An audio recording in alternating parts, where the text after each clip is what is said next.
ایک بات آپ نے کئی دفعہ سنی ہوگی، میرا بڑا دل کرتا ہے پھر سے اس کو دہراؤں۔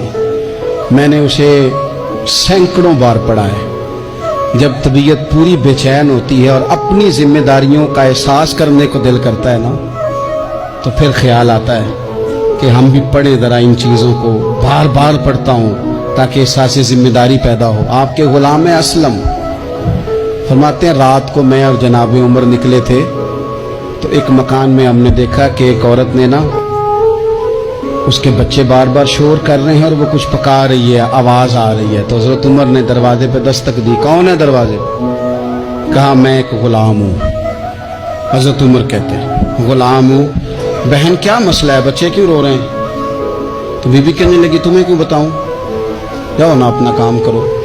حضرت عمر نے اصرار کیا تو تلخ لہجے میں، جس سے غصہ نہیں کر جاتے حکمران، councillor, chairman, M P M N A ناراض نہیں ہو جاتے، اس تلخ لہجے میں بی بی کہنے لگی دعا کرو اللہ میرے اور عمر کے درمیان قیامت میں فیصلہ کرے۔ کیسا حکمران ہے کہ اس کی حکومت میں میرے بچے بھوکے سوتے ہیں؟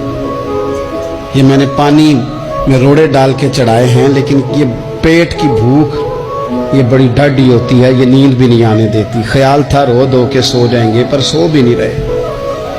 حضرت فاروق اعظم دوڑے گئے، گھر سے سامان، اناج، غلہ کندھے پہ رکھا۔ خادم کہتے ہیں میں نے کہا کہ مجھے دے دے۔ فرمانے لگے چل تو وعدہ کرنا قیامت میں بھی میرے بوجھ اٹھائے گا۔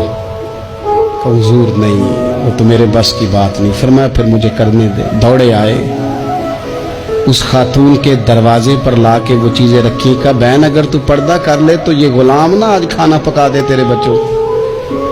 پھر وہ گھی چڑھا کے، چینی ڈال کے، کچھ سامان پکتا تھا وہ کھانا پکایا۔ غلام کہتے ہیں جب پھونکے مارتے تھے تو داڑھی سے دھواں نکلتا تھا، آگ جلاتے تھے دھواں نکلتا، پھر کھانا پکایا، پھر ان بچوں کو کھلایا۔ پھر حضرت عمر فاروق رضی اللہ تعالیٰ عنہ تھوڑے پیچھے بیٹھ گئے تو بچوں کے ساتھ اس طرح کی باتیں کرنے لگے کہ وہ ہنس پڑے۔ جناب اسلم کہتے ہیں بچے اس بیوہ کے ہنستے تھے، بچے ہنستے تھے اور عمر روتے تھے۔ جب وہ ہنستے تھے تو فاروق روتے تھے۔ پھر وہ بچے آہستہ آہستہ لیٹنے لگے، اور جب وہ سونے کی طرف بڑھنے لگے تو حضرت عمر کہنے لگے بہن میں جاؤں؟ کہنے لگی رب تیرا بھلا کرے، میرا کلیجہ پھٹ جاتا اگر میرے بچوں کو آج شام بھی روٹی نہ ملتی۔ تو سیدنا فاروق اعظم رضی اللہ تعالیٰ عنہ کہنے لگے پھر تو میرے لیے دعا کرے گی؟ کہنے لگی میں دعا کرتی ہوں اللہ عمر کی جگہ تیرے جیسا کو نیک آدمی بٹھا دے۔ تو حضرت عمر کہنے لگے ایک چھوٹی سی گزارش بھی مان لو گی؟ کہا کیا؟ فرمانے لگے کوئی یہ میری خدمت اگر پسند آئی ہے تو عمر کو معاف نہیں کر دیتی؟